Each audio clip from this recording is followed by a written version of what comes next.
Même les pasteurs que vous avez dans vos assemblées travaillent pour vos âmes. Il faut respecter vos pasteurs. Il faut imiter vos pasteurs. C'est aussi une preuve de foi. Le dernier point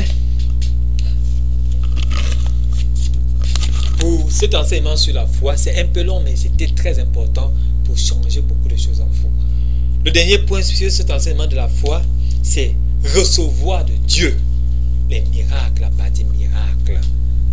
Crie la partie miracle. C'est ça. Quand tu as une grande foi, quand tu prétends avoir une grande foi, le plus souvent, elle doit se manifester. C'est ce qu'on appelle, lorsqu'on donnait la définition, la matérialisation, la manifestation de ce qui est surnaturel. C'est là que vous allez voir les aveugles voient. C'est quelque chose de surnaturel. Les infirmes recouvrent leurs membres. Nous allons lire pour cette partie d'abord Hébreux 11, verset 30.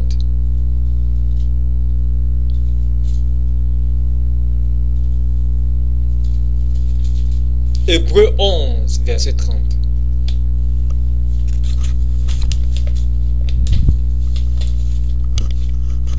Lisons ensemble Hébreux 11, verset 30. C'est par la foi que les murailles de Jéricho tombèrent, après qu'on en eut fait le tour pendant 7 jours. C'est par la foi que les murs de Jéricho tombèrent après 7 jours en tournant autour. Vous vous imaginez la foi, ce qu'elle peut faire? Pas de commentaires. On va avancer. On va relire cette fois-ci Hébreux 11 du verset 32 au verset 34. On va connaître l'histoire de plusieurs personnes qui ont fait des grandes choses avec Dieu.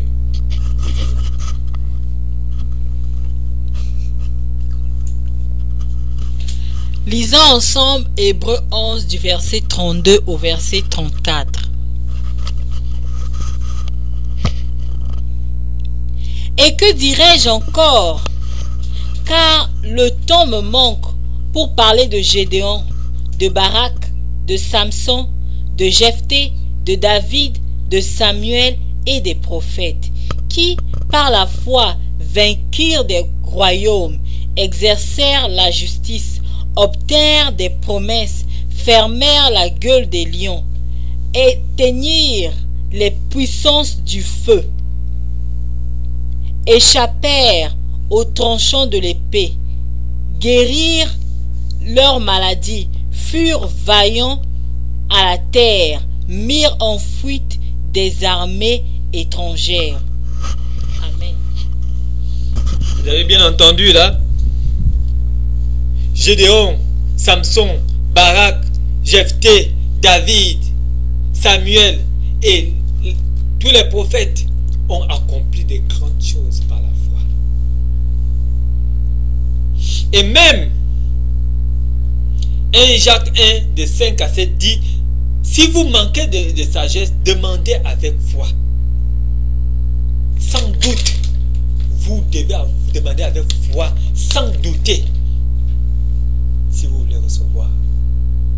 Et vous allez voir, vous allez recevoir. Les miracles vont s'accomplir. La foi se manifeste.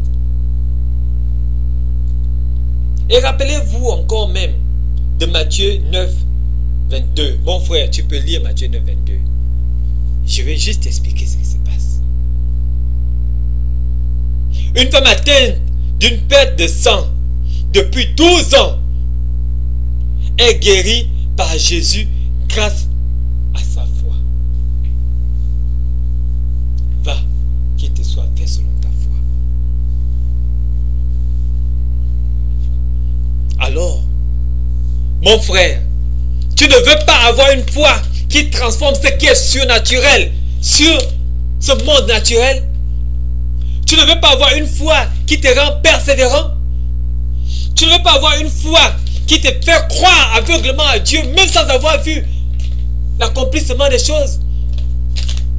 Tu ne veux pas avoir une foi qui te permet d'avoir des bonnes œuvres, un témoignage favorable. Tu ne veux pas avoir une foi qui te permet d'imiter, d'être comme les pasteurs d'avant, toutes ces personnes qui ont fait l'histoire de la Bible. Tu ne veux pas avoir une foi qui te permet d'être comme eux?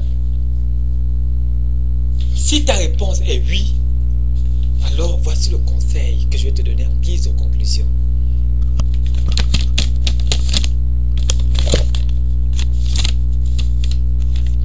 Premièrement, il faut être conscient que tu as reçu la foi le jour même que tu as accepté Jésus-Christ comme Seigneur et Sauveur dans ta vie. Car parce que c'est lui le consommateur de ta foi.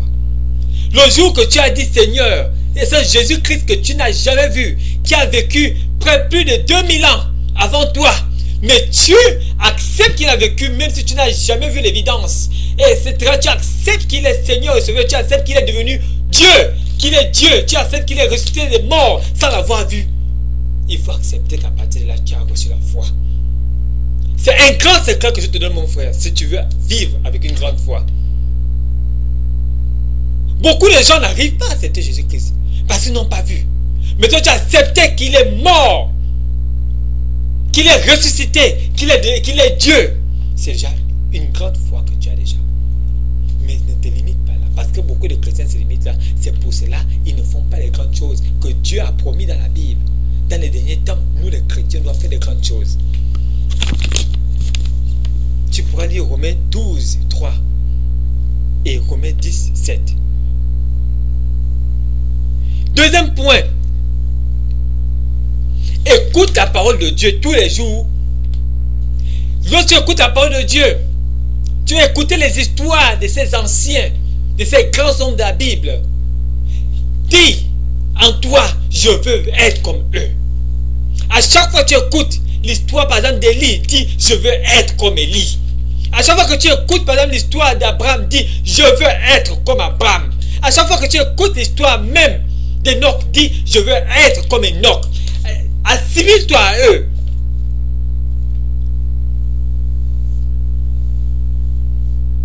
C'est comme ça ta voix va commencer à grandir. On continue. Troisième point.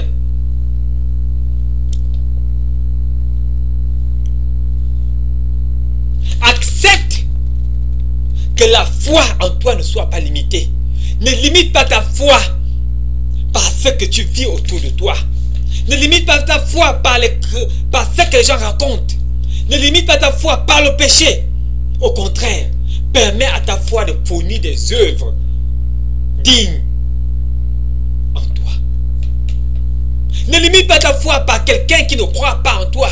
Ne limite pas ta foi par quelqu'un qui ne croit même pas en Dieu. Crois fermement et laisse cette foi accomplir des œuvres dans ta vie.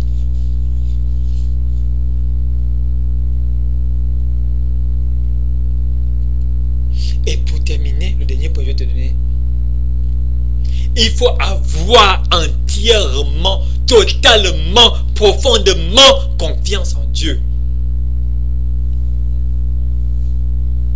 Je dirais même encore aveuglement confiance en Dieu. Il faut croire que la justice et la sagesse de Dieu vont toujours être à ton avantage. Que Dieu ne va jamais faire quelque chose contre toi.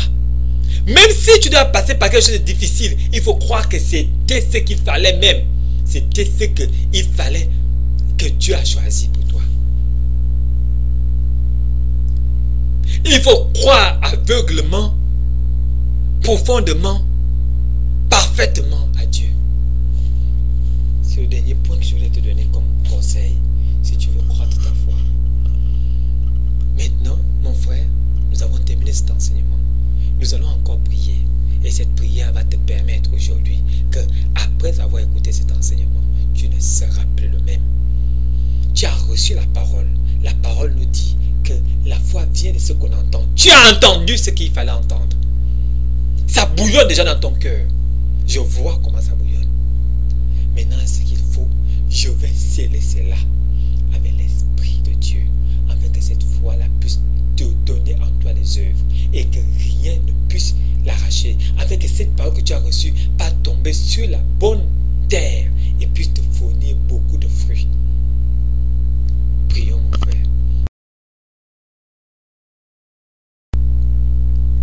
Seigneur Jésus-Christ, nous venons te présenter, Seigneur, cette parole que nous avons libérée dans la vie de mon frère qui écoute en ce moment.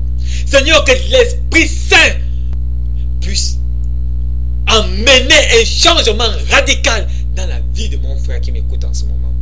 Que cette vérité qu'il a entendue puisse s'enraciner dans son cœur et puisse produire des fruits.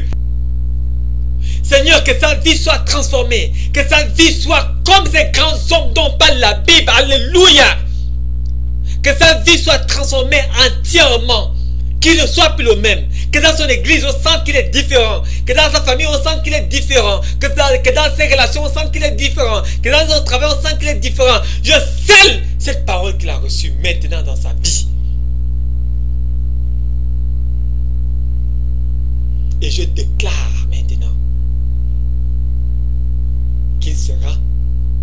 il va croire entièrement en toi. Je déclare maintenant qu'il sera persévérant. Je déclare maintenant qu'il va imiter les anciens. Je déclare maintenant qu'il aura les fruits. Je déclare maintenant